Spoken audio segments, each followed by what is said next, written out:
Hi, this is Gunu Kuman from Wings Education Channel. Today, what we are learning is a listening question called Highlight Incorrect Words. Now, this question is a part of your listening section number 7. So that means in total, you have 20 different items to answer. 5 of them are in speaking, 2 of them are in writing, 5 of them are in reading, and 8 questions are a part of your listening section. The most important section is your speaking area, and then we have listening as the second important questions type. So you have to remember that out of 8 questions, only 4 are important. That's where we have to focus. Now, this question is a 7th question of your listening section. So we need to understand how many points this question is going to give you, how many questions of this type will be there in your exam. So there will be 2 or 3 items of this type coming up in your test, and each question would require its own time of listening. But then after listening, you don't have to spend any extra time to find the answer. So we would say 0 seconds are required after the speaker is done speaking. So what you really need to do is only spend the time while listening to find your answer. This question type is going to contribute a lot of scores. It's giving you 18 to 17 points. And what you have to do is you have to read a paragraph on the screen, identify the mistakes given in the paragraph, and you are getting your points because you're reading a paragraph and you're listening to the paragraph, and you will be getting half of the points in listening and half of the points in reading. Now, these reading scores are kind of a complementary scores that you're getting, so which is a good news. So we have to remember that you must be able to read fast along with the speaker. The important area that you need to understand is that these questions are contributing negative marking as well. So if you answer incorrectly, you are going to get a -1. If you do not answer the question, you will be getting a 0. And if you answer correctly, that's when you get 1. So it's a better option if you do not answer, or only you answer if you are 100% sure. Getting a wrong answer by guessing the answer is not at all a good option, or it's not prioritized. So be aware of the negative marking and answer this question very appropriately. I have seen students in the last 6 to 7 months ignoring this exercise, considering it a very simple and easy question type. But then students are actually losing their points in reading and listening because of specifically this area of concern.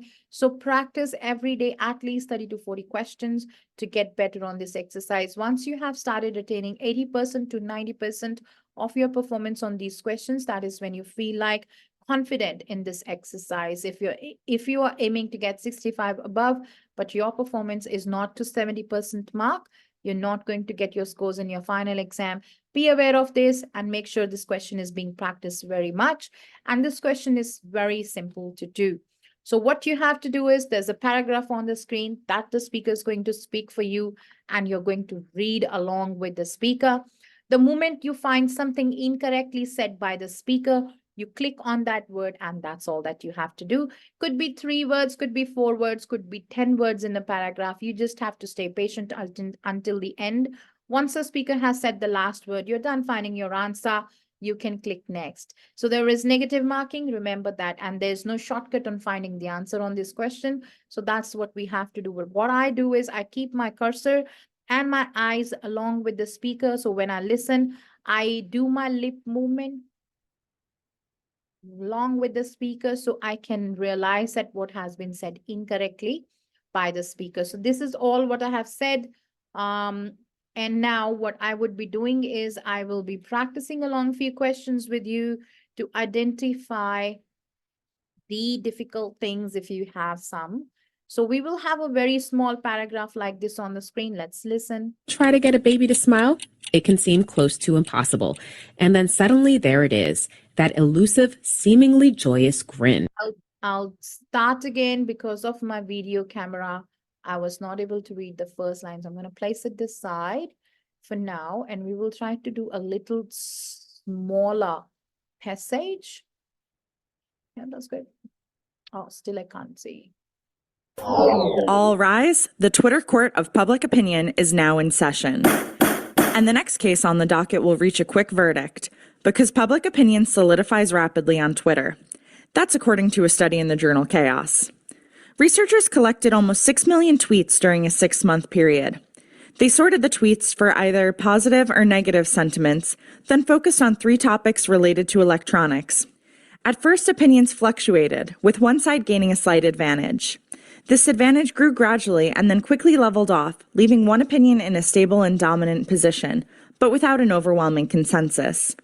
And once public opinion is established, it's unlikely to change. Only those who see a large number of dissenting opinions among the people they follow on Twitter will reconsider and examine the opposing viewpoint. These results may offer a valuable lesson for companies, candidates, and anyone else in the spotlight. If you plan to sway the jury, be sure to make your case early, because once public opinion stabilizes, the jury is dismissed. I think I found my answers. Let's check, let's submit. So wonderful. We got 4 answers that the computer had, and we got full points in reading and full points in listening. So you have to be very careful. I'm going to do one more question, and I'll show you how negative marking will work and how you will be losing your points if you answer incorrectly in search of a shorter paragraph, so that we can fix it nicely on the screen and read properly.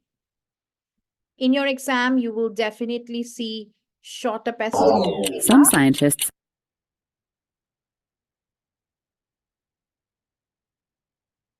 Yeah, this seems a bit easier. 3 years ago, genome pioneer Craig Venter sailed the Sargasso Sea and returned with 1,800 species of microbes, including 150 never before seen. An impressive haul, but last week scientists in New York announced that if you want to discover new and interesting bugs, you need travel no further than your own forearm. The researchers at the NYU School of Medicine identified 182 species of bacteria, including a dozen new ones, in swabs taken from the arms of 6 healthy volunteers. Their study marks the first full-scale expedition to catalog the biota that calls the human epidermis its home. The microbes that live in and on our bodies outnumber our own cells 10 to 1, so they're an important part of our personal ecology. And it turns out the zoo of bacteria on one person's skin is very different from the zoo on someone else's.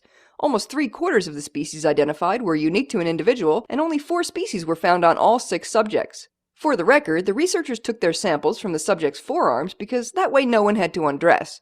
So who knows what exotic life forms may be waiting for discovery just behind your knees. So I'm going to mark this extra. Let's submit. And you can see that I marked 1 extra answer. I lost my points there. So you have to be extremely careful, and you can lose a great deal of scores if you just guess and randomly mark your answers. Saying that, I can promise you that you can get your scores if you follow the correct path, you trust the process, and you believe in your trainers, and you practice and you learn the questions, especially spellings. You'll be fine. All the best.